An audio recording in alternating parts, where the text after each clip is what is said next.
Okay, level with me here. There's this idea that we live on a ball and it's spinning and we're traveling through space at unfathomable speeds, yet you can't measure it, you can't repeat it or observe it. At this point, it becomes a religion. What are you holding on to? Do you care what other people think? Are you just worried what your friends and family are going to say? Is it your satellites? Is it your aliens? There are no satellites in the vacuum of space. Satellites are satteloons. You're aliens. Let's say you're an outer space alien fanatic. What if I told you you can have your aliens too? That they come from outer space, not upper space, but outer space. They are extraterrestrials. Terrestrial meaning terrain, meaning land. So what is it? What's stopping you? You've never seen curvature with your own eyes. You never felt the earth spinning. You've never been able to observe and measure these claims. So at this point, it becomes a religion. Do you want to become free? What if there's thousands upon thousands of other continents? What if there is an actual creator? This place was designed for a purpose. This isn't an accident. Would your life change? We're all supposed to live in abundance. We're all supposed to be here for a purpose and learn and love and live. Being on a ball from an accident of a Big Bang, evolved from monkeys, that's no way to live. That's no way to perceive life. You're an accident. You have no purpose. What's stopping you? Look out here. There's no curvature. 120,000 feet, 30,000 feet, it's nowhere to be seen. Where's the curve? It's time to pay attention. It's time to wake up. It's time to become free.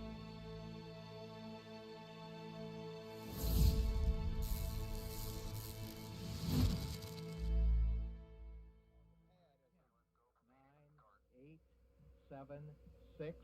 We have main engine start. 4, 3, 2, 1, and liftoff. Liftoff of the 25th Space Shuttle mission, and it has cleared the tower. On January 28, 1986, CNN watched the Challenger launch live on the air with its viewers. They and the other media outlets told you that the astronauts died in the explosion. But as always, there is an agenda behind every mainstream headline. This morning, it looked as though they were not going to be able to get off. 1 minute, 15 seconds. Velocity 2,900 feet per second. Altitude 9 nautical miles. Downrange distance 7 nautical miles. Looks like a couple of the solid rocket boosters blew away from the side of the shuttle in an explosion. Flight controllers here looking very carefully at the situation. Obviously a major malfunction. We have a report from the flight dynamics officer that the vehicle has exploded. Today is a day for mourning and remembering. Nancy and I are pained to the core by the tragedy of the Shuttle Challenger. We know we share this pain with all of the people of our country. This is truly a national loss. The 7 NASA astronauts supposedly killed in the 1986 Challenger disaster did not die in the explosion and are quietly living out their lives in the US, with many of them hiding in plain sight, using their same names and working at high levels in the same fields they worked in before the disaster, according to explosive evidence uncovered by investigators. We've located 6 out of 7 of them. In the world of deception, it's really easy to say this person is that person, and there's a lot of that going on, muddying the waters. But 6 out of 7 have identical names. They work for universities, most of them. There were no people in the Challenger. That was a hoax. That's been proven conclusively by researchers and reporters, investigators, who have found that those supposed people that were in the Challenger are still alive today. We remember Dick Scobie, the commander who spoke the last words we heard from the Space Shuttle Challenger. We remember Michael Smith. We remember Judith Resnick. We remember Krista McAuliffe. We remember Ellison Onizuka. We remember Ronald McNair. People still think the Challenger exploded with these astronauts. It was a horrible thing. Never happened. Yes, the rocket exploded. There was no one on board. So imagine you're at the launch of the Challenger. This is a historic moment and it blows up in midair. Whether you are personally related to somebody on there or don't know anybody, you're gonna be a mess. This is an emotional, incredible scene. And CNN was reporting, and they told the cameraman, let's get a live shot of Krista's parents. And when they zoomed in on them, they were giggling, they were laughing, they were smiling. I don't know how you can put a smile on someone's face, even if you told them the funniest joke in the world at that very moment. Just look at their face. Is that the face of somebody whose daughter just blew up in the most horrific, violent accident ever? Or is that somebody playing a role, not knowing that they're on camera and thinking about the money that they may have gotten? You can hide somebody that's allegedly dead right in plain sight. All you have to do is move them a little farther away, give them a different job, claim that they're somebody else. You don't even need to change their name. So statistically speaking, the odds that almost everyone on the Challenger have exact lookalikes with exact names still existing is kind of laughable, honestly. Exact doppelgangers existing in the world with the same names, and when confronted, they get very nervous and their stories begin to conflict and they have the same mannerisms. You know, it doesn't take a lot to put it together, honestly. Let's start with former NASA astronaut Michael J. Smith, with the same name as this retired professor from the University of Wisconsin-Madison. Are you Michael Smith? Yeah. Professor at university? Retired. Retired? Yeah. Yeah. Yeah, I just stopped by because there's a room. Are you aware of that? There's a rumor on the internet. It's not me. That people are saying. Yeah, it's not me, obviously. I mean, anybody that looks at my background, looks where I was born, it's not me. I mean, it's interesting that the Michael J. Smith that was the astronaut looks something like me when we were younger, but really not if you really look at facial recognition. You never been a pilot, never been in the military? Nothing like that. Huh. No. Okay. Yeah. That's all. And I don't respond to the emails I get. I get probably an email, maybe 2 a month. Really? And I got one guy that's been really hounding me, and I turned it over to the FBI. Okay. Yeah, you just sure look alike. It's the same name. I know the facial thing, but that's what we look like. What? 40 years ago? Mm-hmm. Yeah. Okay. Yeah. Well, thank you. Yeah. Okay. Michael J. Smith, identical looks, dimples the same, teeth the same. There's really no denying it. And before he could finish the question, Michael denied it. Oh, that's not me, you know, and laughed it off. What's he gonna say? Oh, you got me? Not gonna happen. The driveway footage of Michael J. Smith, that's real. I mean, that can't be a deep fake, you know, so at some point you gotta stop trusting liars. We don't hide our space program. We don't keep secrets and cover things up. We do it all up front and in public. Next is former NASA astronaut Judith Resnick with an exact doppelganger working at Yale University. 37 years have passed and she hasn't even changed her name. Side by side, there's no denying it. When she's approached, she has a very odd way of not responding.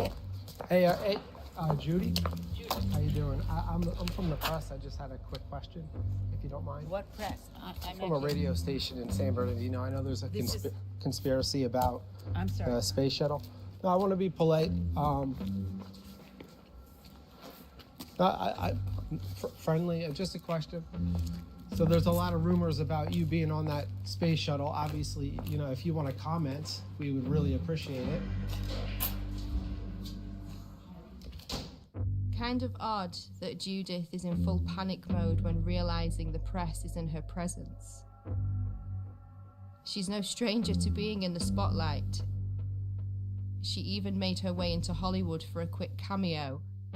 If the choice is to allow Americans to be taken as hostages or to be executed, I'll bring my own fucking rope. Saddam backed down, and Ambassador Wilson helped thousands get safely home. When he himself came home to the United States, he was warmly greeted by our president, who took him to the Oval Office and introduced him to the War Cabinet as an American hero. Commander Dick Scobie had a company called Cows and Trees, and when you went to his website, there was an animation of a cow taking off like a rocket with a smoke stream coming out of its backside, doing a twisty curl in the air that looked remarkably just like what we saw with the Challenger. And after we started making videos on that and it started going viral, that website disappeared, never to be seen again.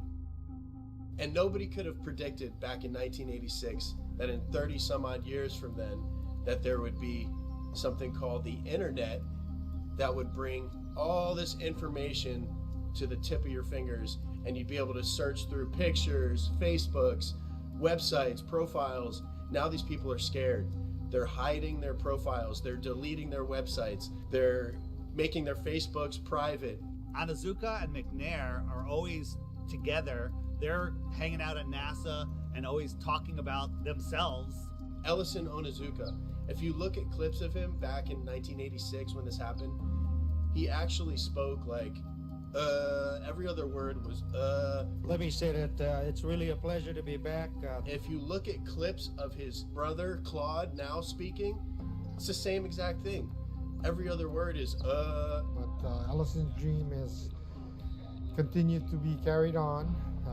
I think we got some. We're very fortunate that I think we're ready to go fly. Thanks for being out here today. His brother just so happens to be the spokesperson for the Challenger tragedy.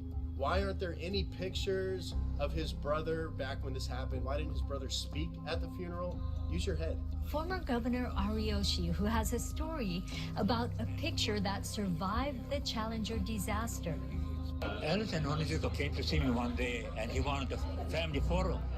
And he wanted to take it up on a Challenger, and he's going to bring it back, inscribe it, and autograph it.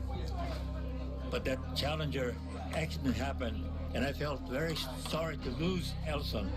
But I didn't even think about the photo. I thought everything else must have been destroyed completely. About 2 months later, Lorna Onizuka called me and told me that they found in the water, NASA found the personal preference kit of Ellison Onizuka. And she said, there were 2 things in there. One was a monk's prayer, and the other was his family portrait. So I told her, oh, then it must be in terrible condition because the astronauts, the big bang up and the ocean in the water for 2 months. She told me, no, it's in perfect condition. I said, I'm going to bring the picture over to you and present it to you. And then in the meantime, NASA got the picture and they put this together for us. Ronald McNair conveniently has a twin brother named Carl McNair who looks exactly like him and is at a lot of the events now, but was nowhere to be found when the explosion happened. Krista McAuliffe was a fairly new teacher, just 3 years at that school. To get her story planted, all of these people, the parents, the astronauts, everyone involved that you saw, are crisis actors. Essie was at the Cape in the stands to see Tuesday's launch, a sight that she says still haunts her. Why didn't I leave too? But I thought, no, I want to stay and see it. And as she read Mike's invitation for the launch, Miss Hesse said that she doesn't know if she'll be emotionally ready for a service like that in his hometown. Since I won't be able to see you all in person, let me say thanks for coming and have a great time. And I hope you see a good show. George Bush Sr. hand-selected the teacher, Krista McAuliffe. What are the odds that 30 years later, there is a professor at Syracuse University with the name Sharon McAuliffe? I still can't believe that I'm going to actually be going into that shuttle. It just really doesn't seem possible. Krista McAuliffe was asked if she had any fears about her space shuttle flight. People really feel that space travel is safe now. It's not that earlier feeling that, oh, it's going to blow up or something's going to happen. Right at this point, I feel that I'll be okay if I go up. Well, where's Jarvis? How come you haven't located him? And the answer is, he could have died of natural causes, a heart attack, a car accident, 3, 4, 5 years later, and it would never be reported. The reason they did it was a psychological operation to justify not doing manned space flights anymore and to pull on your heartstrings with an emotional cover. So if you dare question it, then you're immoral. And then when you look into it, you find out, of course, that you have all these people still existing in the world. So basically a government version of witness protection for NASA. Our nation held a vigil by our television sets. In one cruel moment, our exhilaration turned to horror. We waited and watched. They were waiting and watching. When they saw the explosion, there was confusion. Was something wrong? The principal and teachers weren't certain either. Then it got very quiet as the horror of it began to register. Besides the trauma-based mind control and putting children through that trauma, it reinforces their model. It reinforces their religion. Look, this terrible thing happened. We're trying to go to space. We're trying to explore for science. But look, all those people died. But at 1 o'clock, school was closed. It had to close. I felt as if my whole body blew up inside when I saw that. And I can just never be as shocked as I am now. Seeing it with my own eyes, it really just scared me. Some astronauts blow up in a rocket. What does that do subconsciously to the average person? They don't want to go up into space. They don't want to blow up in a rocket. We'll leave that to the professionals. We'll leave that to NASA or government. But once they had seen the evidence on the visual screen that there would be no survivors, it suddenly became apparent to them that they were dealing with death. The government had incentivized the different public schools to play the Challenger in their classrooms. So they rolled their TV sets out, they had all the children sit down and get ready to watch it, and 20% of the American public watched the Challenger event happen live. And within 1 hour, 80% of Americans had seen the Challenger tragedy happen. So just like with 9/11, they have everyone see this traumatic event, and then we're all in unison that we're traumatized. When it blew up, it was a form of trauma-based mind control that some people will never grow out of, and then the emotions kick in and you're unable to think logically about what's going on. Of course this was planned. They made every school show this event live. They wanted these kids to grow up defending this tragedy. Think about how many field trips come here, unfortunately. And they go in and watch that Heroes and Legends thing, and they come out thinking that this is the greatest possible hero that they could ever be. And that's just, they're actors. And we're building them up higher than your father, police, military, all these people that are actual heroes. These are actors working for a government agency. So. Next. Hello. I'm going to get one of these signed if that's all right. My name is Justin. Justin? Yes. I-N? Yes, with an I-N. Where are you from, Justin? Orlando. Oh, so you're not far. Not too far. No, I'm okay on a picture, but thank you. I do have a question though. Sure. Sometimes when we're watching the ISS footage, you'll see the astronauts sometimes connected to like wires and harnesses. Is that to keep them like in the frame during the broadcast, or what's the reason for that? You know, I haven't actually. You mean while they're inside the shuttle? Yeah, like when they're inside the ISS, sometimes during the feeds, the broadcast, you'll see kind of pulling on their belts or something like that. I bet that is. I Like bet that? that is. I have not personally seen that. Oh, really? But I know that they try to be still when they're doing Right. talking to someone, and then they usually try to release and do like a flip at the Yeah, end or something like because that. I've seen the Yeah. flip before, and it almost looked like a foot was caught like inside something, but there was nothing really there. It was really strange. I didn't know if there was something to kind of like hold them in place or something. We never had anything like Oh, that, okay. but they may have learned over time that it was hard to stay still, and they may Yeah. have come up with something. Did you ever think the public would find out that all the spacewalks were filmed underwater? Thanks, sir. Did you have any comment on that? Well, we train underwater. Oh, okay, Thanks, but sir. only training? Only training. Okay.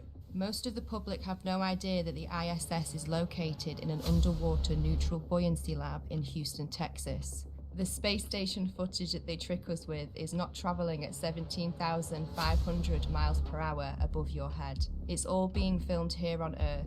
An exact ISS replica underwater. Coincidence? It's a pretty simple process. Film your footage underwater, remove the water layer, add in your CGI Earth layer, and cast your spell.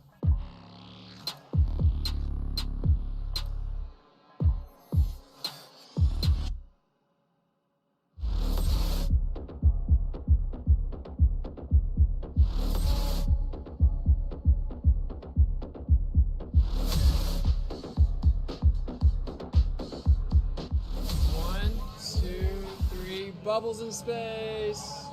The International Space Station, that's a complete fraud. It's a complete hoax.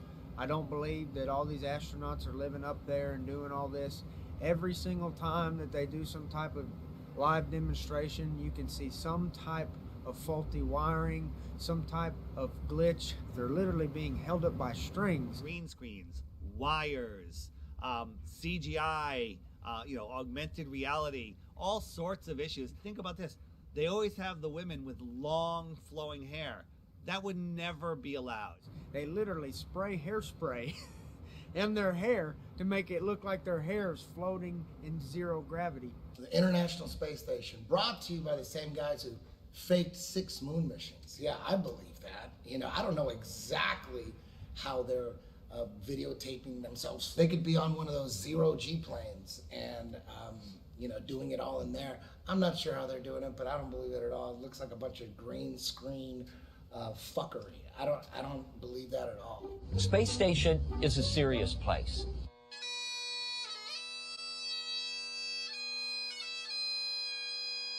We're doing serious research, scientific research and engineering research.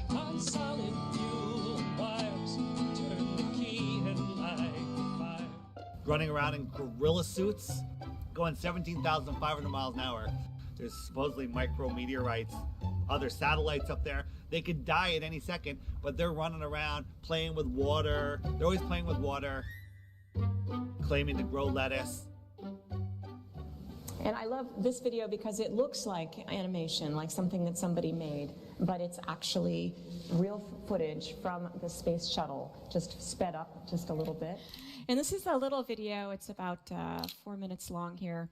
So there's the space station. I love that this is not animation. This is film taken by a shuttle of the space station. And so this is real. It's not animation. Now this looks like animation, and I'm very proud to know that it's actually real film. It's not a video game. People are living there. I know this looks like animation, but it's actually really real.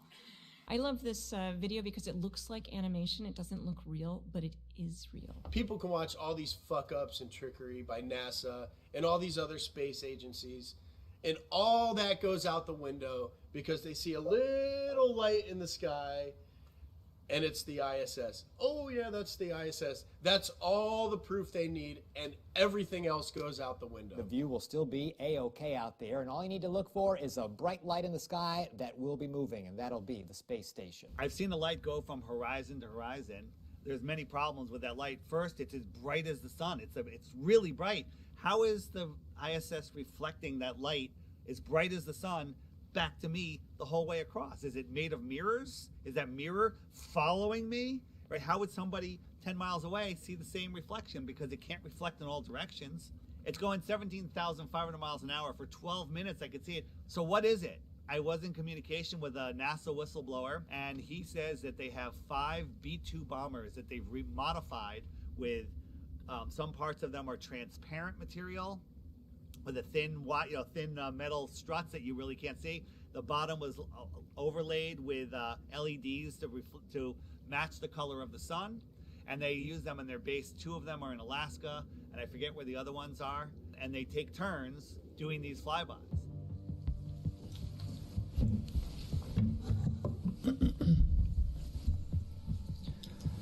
Good afternoon, Commissioners. Today I'd like to bring to your attention a potential fraud on an enormous scale happening in York County.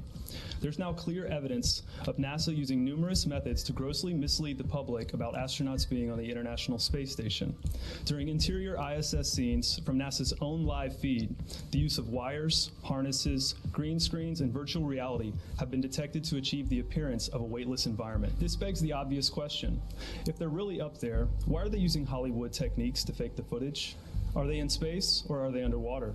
Now, what's really interesting is that they train for spacewalks in an underwater pool with a complete ISS replica. Now, surely they aren't filming these spacewalks in an underwater pool and then editing them to appear if they're in space, because that sure would be something, wouldn't it? I'm calling on the Brevard County Commissioners to open a full investigation into NASA's fraudulent practices and use of taxpayer dollars. It costs NASA $3 billion per year to operate the ISS, and if they don't have a darn good explanation as to why they're faking these videos, I and the public would like a darn good explanation as to where our tax money is going. It is our duty to expose and eliminate this fraudulent and astronomically wasteful ISS program. And look, I know what you're all thinking.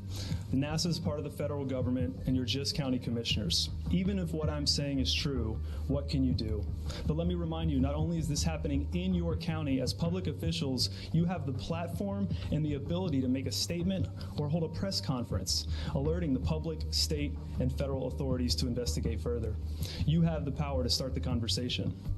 I look forward to the day that $3 billion annual budget is put towards our veterans, our homeless, maybe some of that mental health stuff the young lady just spoke about, and the revitalization of Brevard County. Flat Earthers pay attention. We're paying attention to NASA. We're paying attention to SpaceX. Most people aren't, but yet they'll defend it.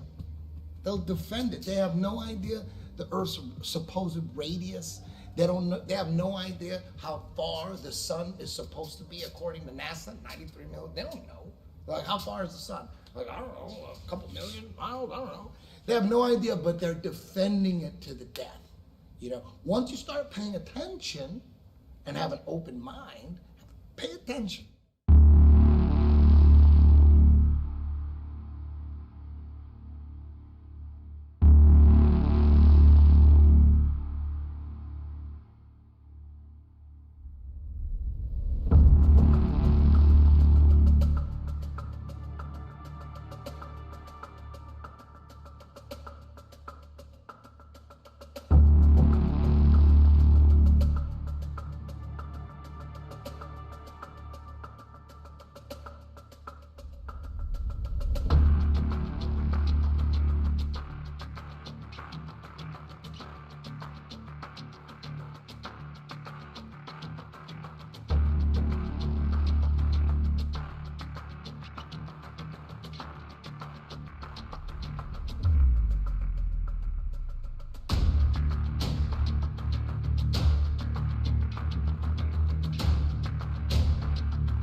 Worst footage ever.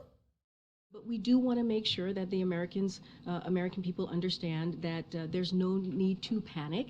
The president took this action, as I mentioned earlier, because the objects were indeed flying at lower elevation and they were in civilian airspace, and we wanted to make sure that we protected that airspace. But again, we want to also make sure that the Americans are not do not panic during this time. Wait, what? It's on a balloon?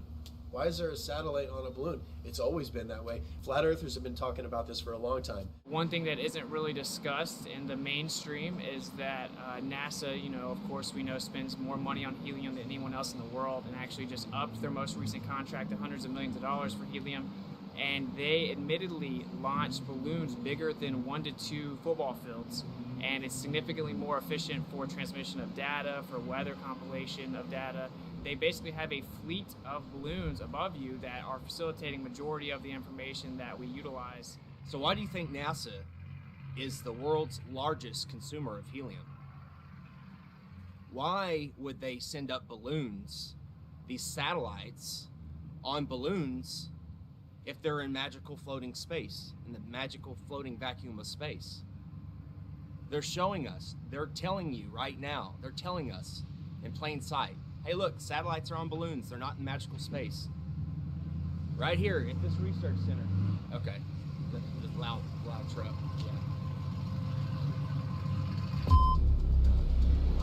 yeah. I know they're gonna make the okay.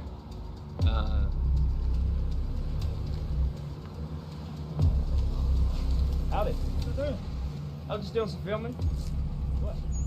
Not just anything we can see. We're just doing a documentary on the balloon launches and all the cool stuff. Yeah, we're independent journalists.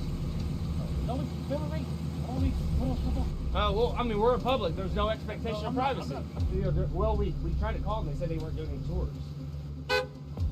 Yeah, they said we weren't doing any tours.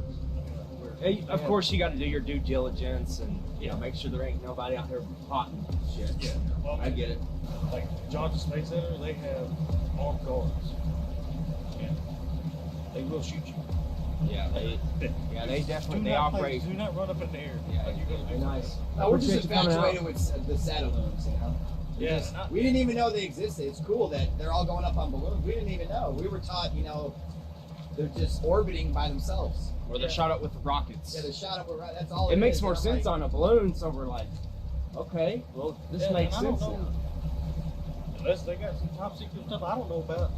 You don't know about any of these satellites without the balloons? The idea that you would need some type of box that free falls in orbit around a ball is really just a fiction of imagination. That we don't need that at all. We don't utilize that. Satellites have been on balloons since the 50s, and they've always been on balloons. They just lied about putting them in space. There's no evidence at all of satellites in space. They would have to have a propulsion system.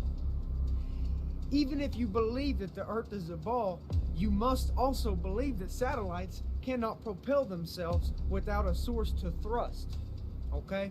We know that they don't have engines on them. What's making them go around? They don't make sense. Then you find out NASA owns 98% of the helium. Then you find out all these satellites that crash have balloons attached to them.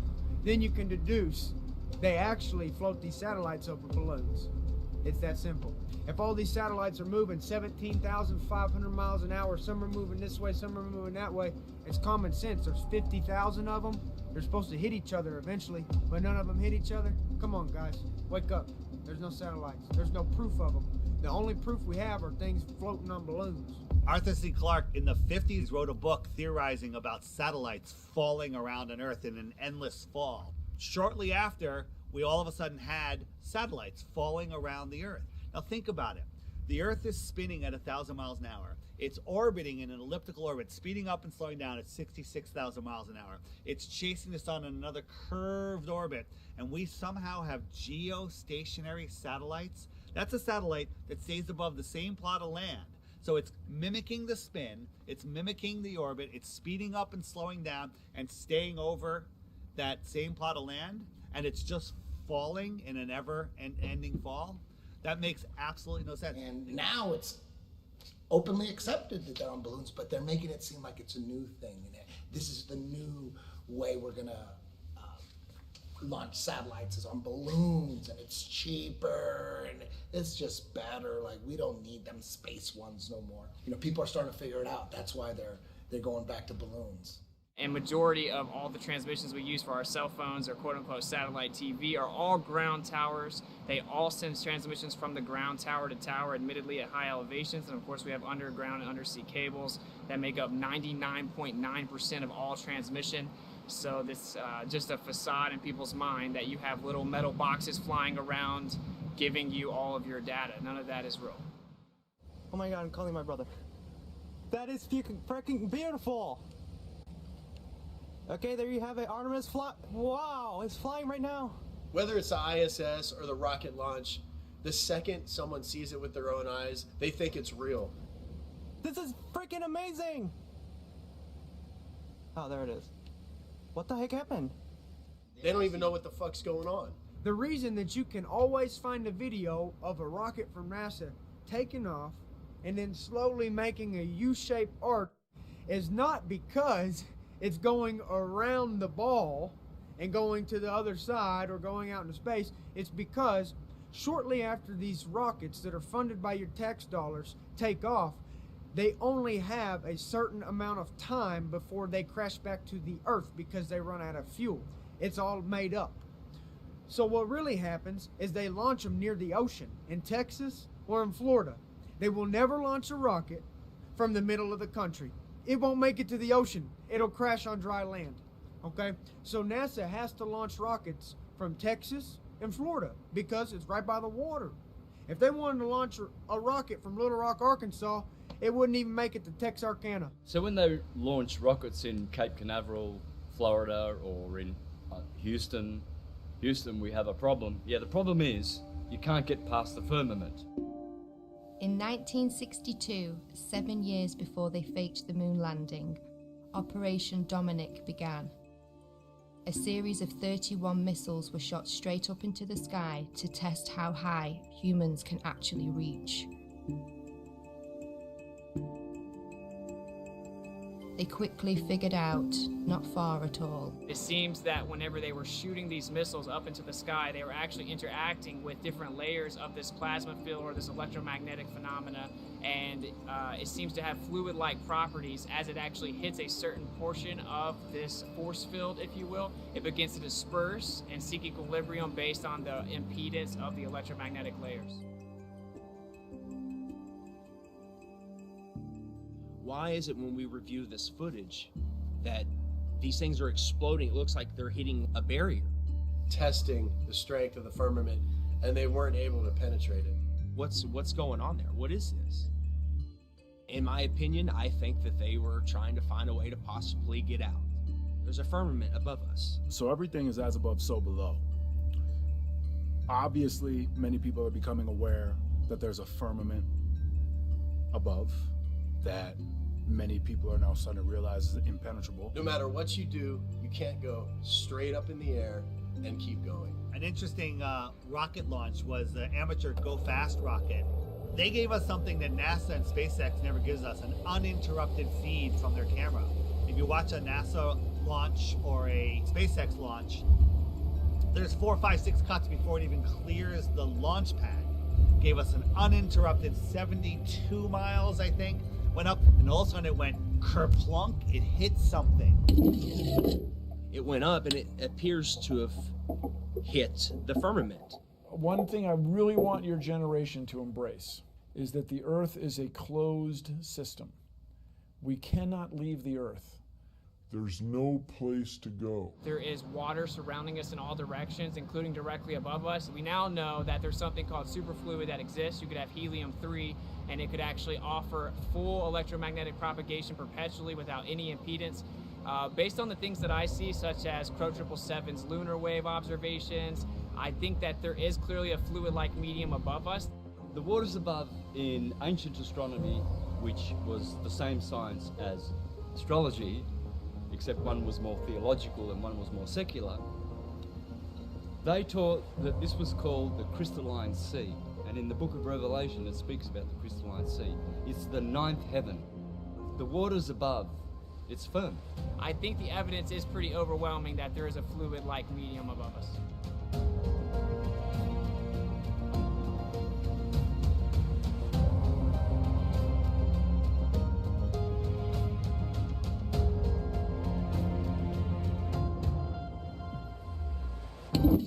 What I can tell you for sure is the water above is level, because all water finds and maintains level. I feel that's the next wave of enlightenment, is now more and more people realizing as above, so below. And the only way we can get above or below is to go within and tune our frequency to that of which surpasses and passes through. Who knows, maybe there is some kind of firmament, and we're underwater. We could be underwater. Maybe there's water above the firmament and then water down here. That could possibly be why the sky is blue, because behind it is the firmament which holds back water. As above, so below. God's throne does not sit on a convex, silly snow globe, okay? The firmament, the waters above, where he separated the waters below from above, they're flat and level. It's the sky plane. The sky only appears to curve, just like the ground. There is no curvature in the sky. There's no curvature on the earth.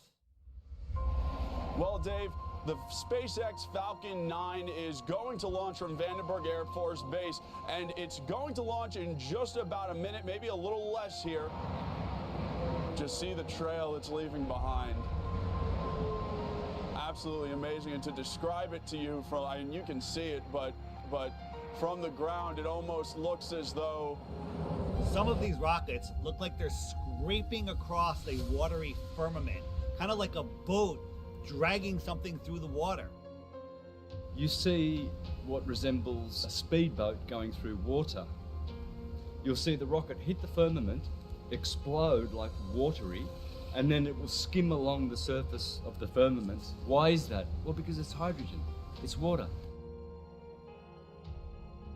I'm not sure what they're doing, but they're not flying into space. It's almost like they're just throwing it in your face. Look, we're running into a solid barrier. These rockets literally look like they're bouncing off the ocean, like a boat in the ocean, creating waves. Look at it. Look at the footage. Look at that.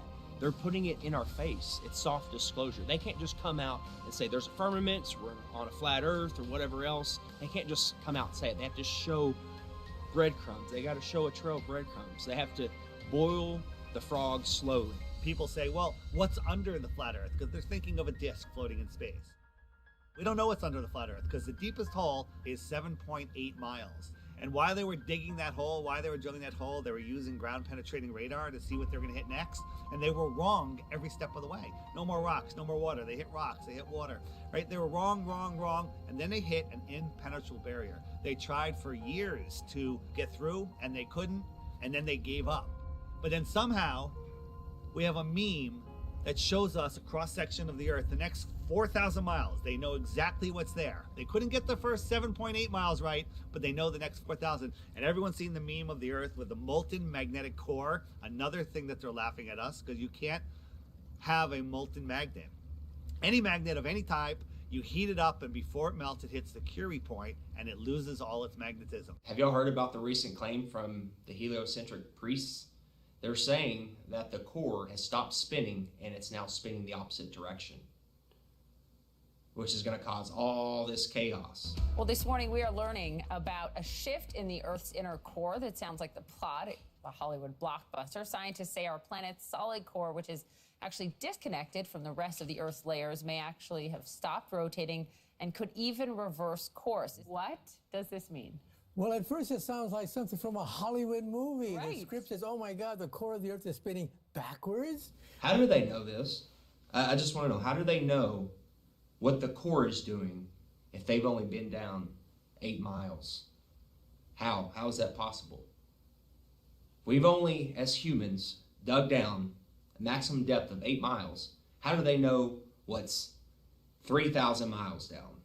Makes no sense. So if you look at a magnetic field on our ferrocell, you have something called the inertial plane or the block domain wall. That would be where we reside. We live within a magnetic field. And you can only go so far down before you're actually going to have the reciprocation of that energy or that magnetic field. We know the deepest hole ever dug is around 7.8 miles, which seemingly correlates to the deepest area in the ocean, of course, the Mariana Trench.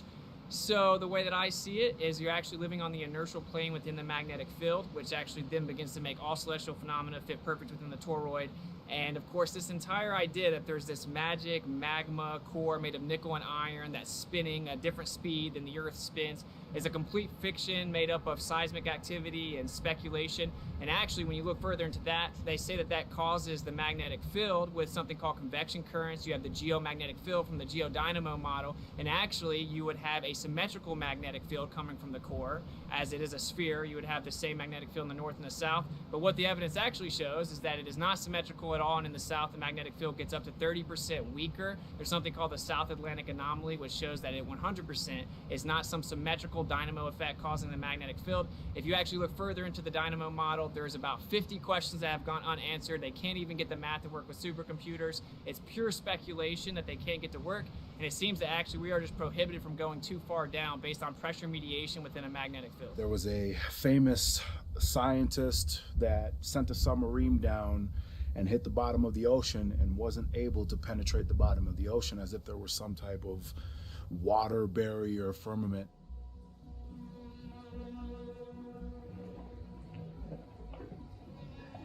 One of the strangest places on the ocean's floor was only just discovered in the 1990s.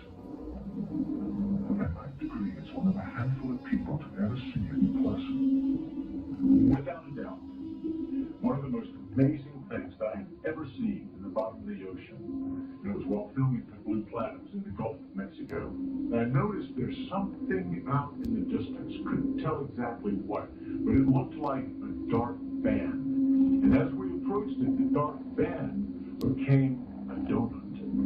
I saw this donut. It was black in the center. What the heck is that? And so as we get closer and closer to it, I noticed that the black band had what appeared to be kind of steam over it. And then I looked, and there was water lapping against the shoreline. This band was a ring of mussels. And inside the ring of mussels was a lake. And it's like, wait a minute, I'm already underwater. We went out over the water in this lake and tried to descend in it and bounced off. It was so super saline and dense that the submarine couldn't go down in it. We literally bounced off. And as we bounced off, we sent ripples heading back to the shoreline. It's because of the firmament. It's firm.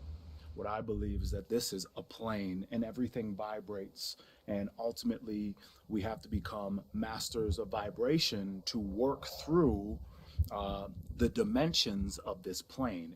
This is the third dimensional plane. So this physical,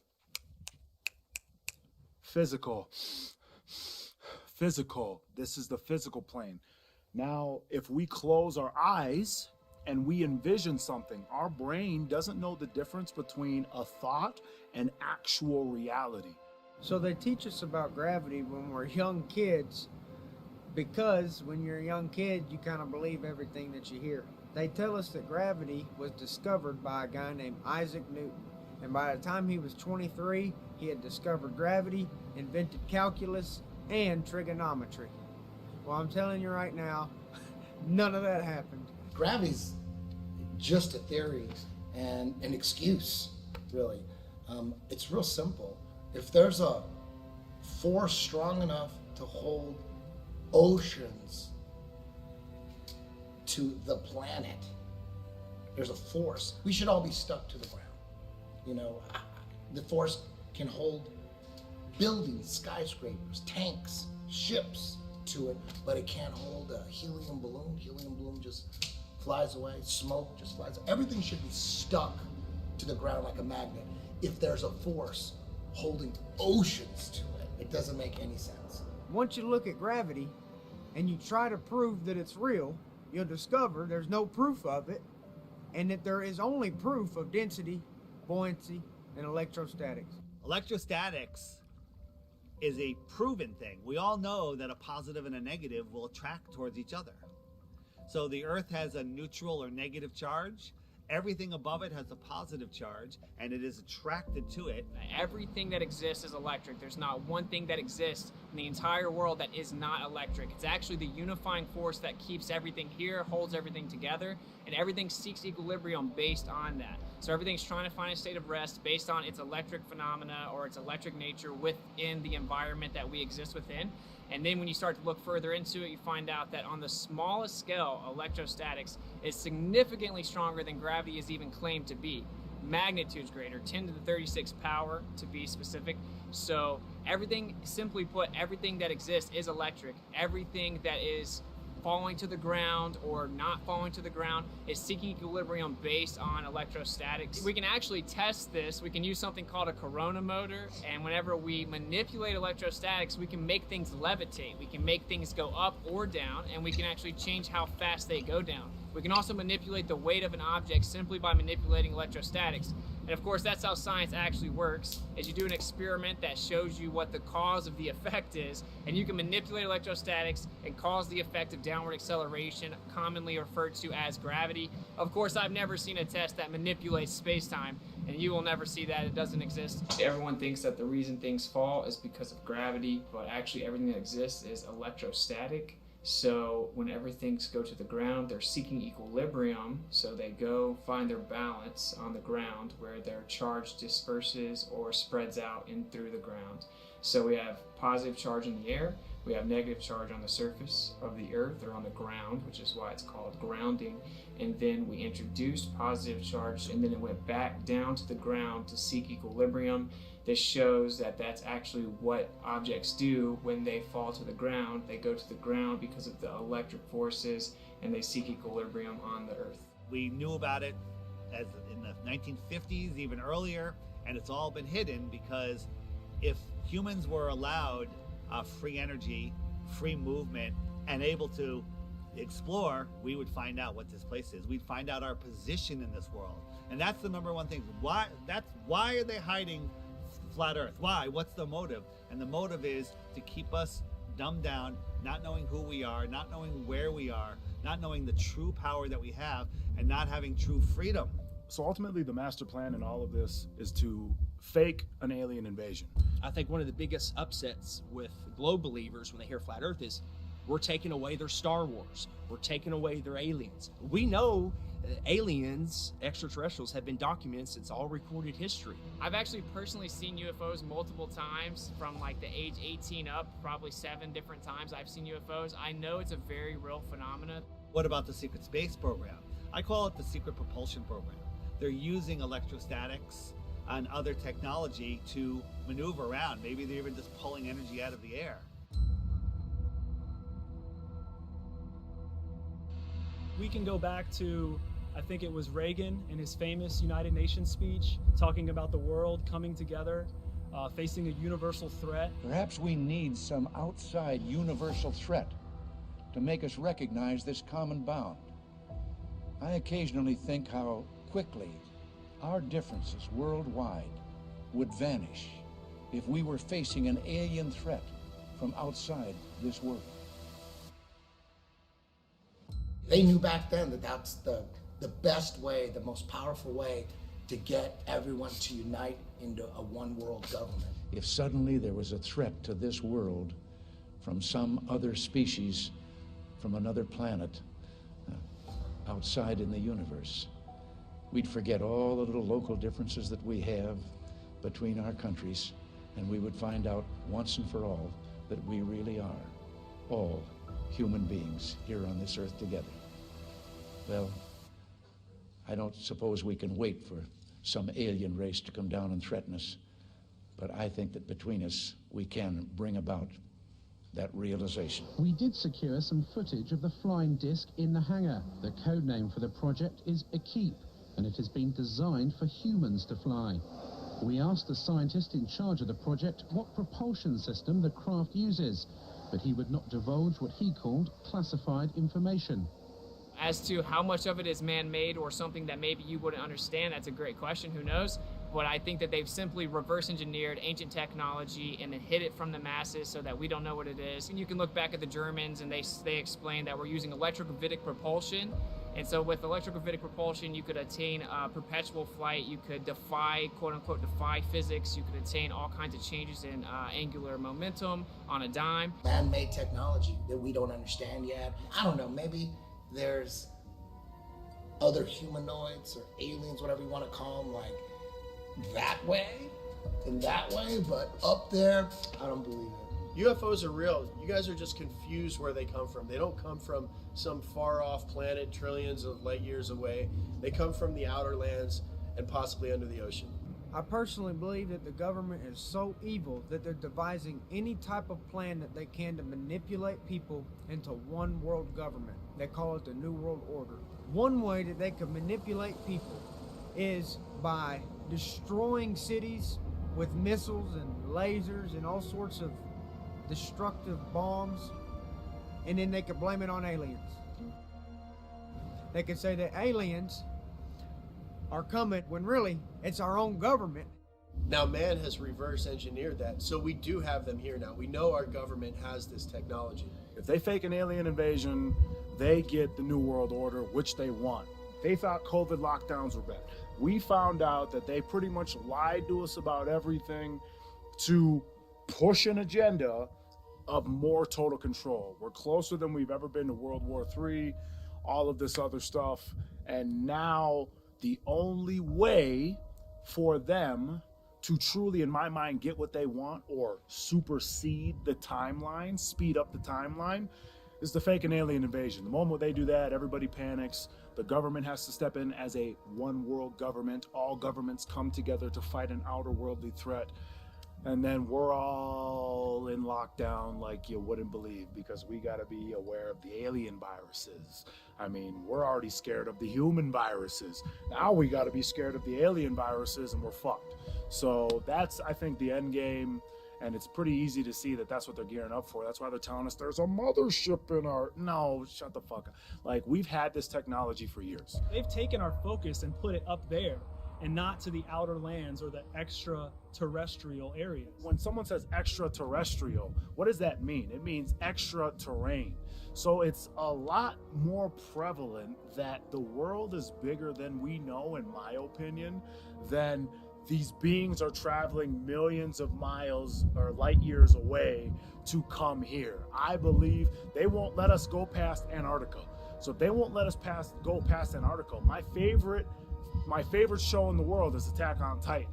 I believe they're telling us things through shows, that being one of them, that there is potential for other land outside of what we know. If there's more land out there, then why are we paying $1,500 a month to live? Or California, people are paying $3,000 to $4,000 a month in rent to live.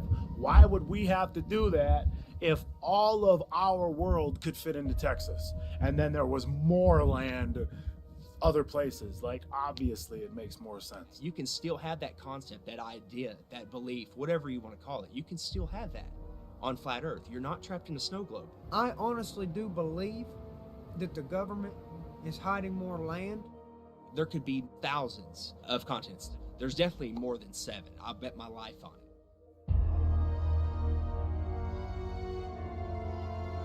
Relax. This is only a visual concept, although this is scientifically possible. They have advanced aircraft that can do incredible things and move incredible speeds, but it's for here. It's for exploring this world, not scientifically impossible outer space. Little green men running around, abducting people. That's the Hollywood mainstream narrative. There are underground caverns. There are underground cities. Deep underground military bases, DUMBs. There's all kinds of networks under the ground. Think about all the underground bases. Think about the millions and millions and billions of dollars that go into black budget projects and that is a whole nother industry. NASA, nobody knows what NASA does. Regardless if it's a government hoax to instill fear and control and take away our rights, if it's Project Bluebeam, just know that these crafts are not coming from outer space in the magical vacuum of floating balls. They're coming from outer space, not upper space. They're coming from outer space. The extraterrestrials are coming from outer space. So just know they're not coming from up there. There's a firmament. They're showing you on the daily, rockets bouncing off of it like water. They're showing you on the daily. They're not coming from up there. They're coming from out there. So I've recently come across information from someone inside the military that as early as 1992, they were able to attain the ability to do holography or holograms with acoustic holograms, electromagnetic manipulation, just utilizing light, as you know, for very realistic holograms in any size or proportion that you can imagine with the entire spectrum of dimensions. So I would just encourage anyone that does begin to see this activity in the sky to always keep in mind that it could be simple hologram technology used to manipulate you emotionally to get you to be in a state of fear. Of course, we've been warning people about that for over 7-8 years, that Bluebeam was given to us as a warning via the Secretary of Von Braun, that will be their last card. He would repeat to me over and over, and the last card, the last card, the last card would be the extraterrestrial threat. Well, at the time, I kind of laughed when he said asteroids, and when he said extraterrestrials, I knew I wasn't going to deal with that subject. And now we hear on the news just today, this week, that they've slid in another enemy. Only this time we're going to protect our satellites. In other words, we have to have some reason to spend these trillions, to waste these dollars on a space-based weapon system, and they're all lies. A lie. A spin. And Wernher von Braun was trying to hint that to me back in the early 70s and right up until the moment when he died in 1977. What he told me is that there's an accelerated effort in place. He didn't mention a timeline, but he said that it was going to be speeding up faster than anybody could possibly imagine, and that the last card that was being held was the extraterrestrial enemy card. The intensity with which he said that made me realize that he knew something that he was too afraid to mention. He was too afraid to talk about it.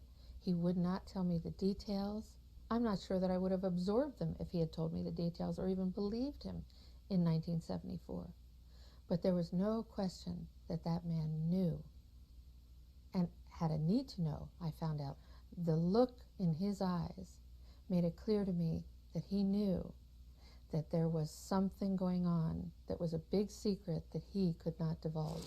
That'll probably be their last card. I think that's where they're heading.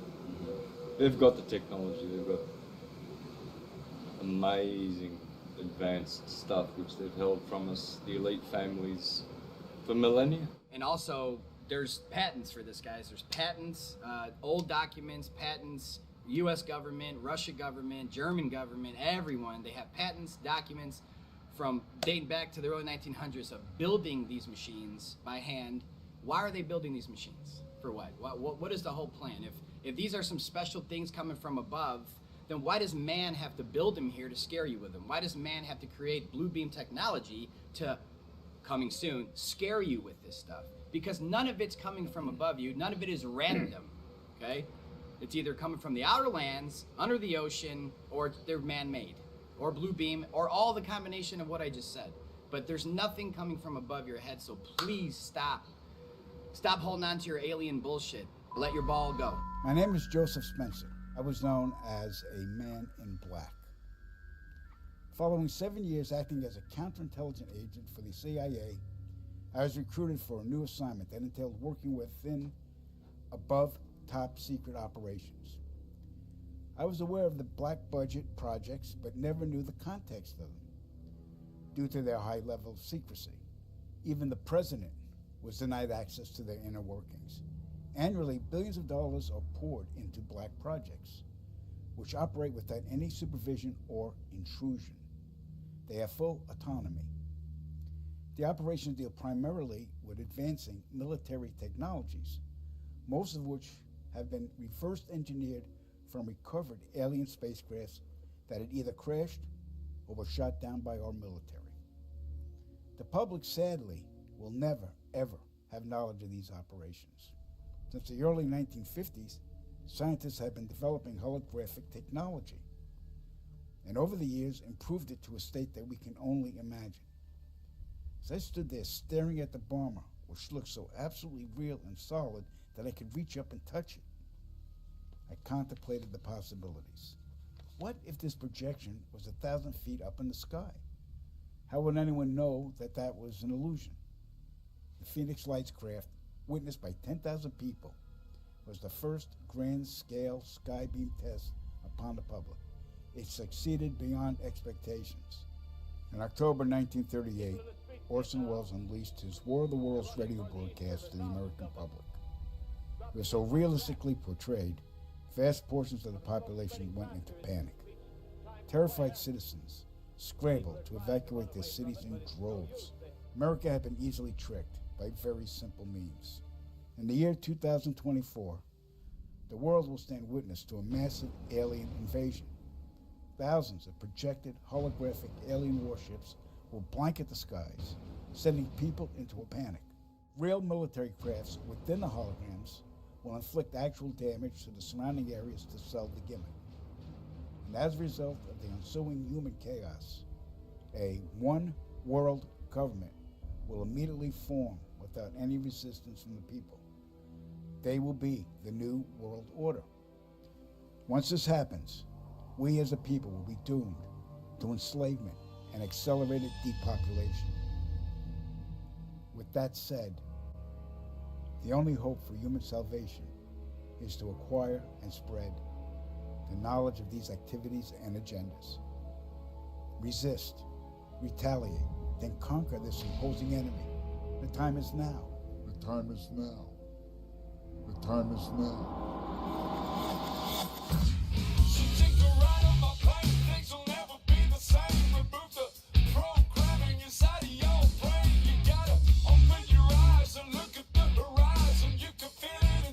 I'm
would rich, powerful people want you to not know the Creator, God, because a man of God cannot be controlled.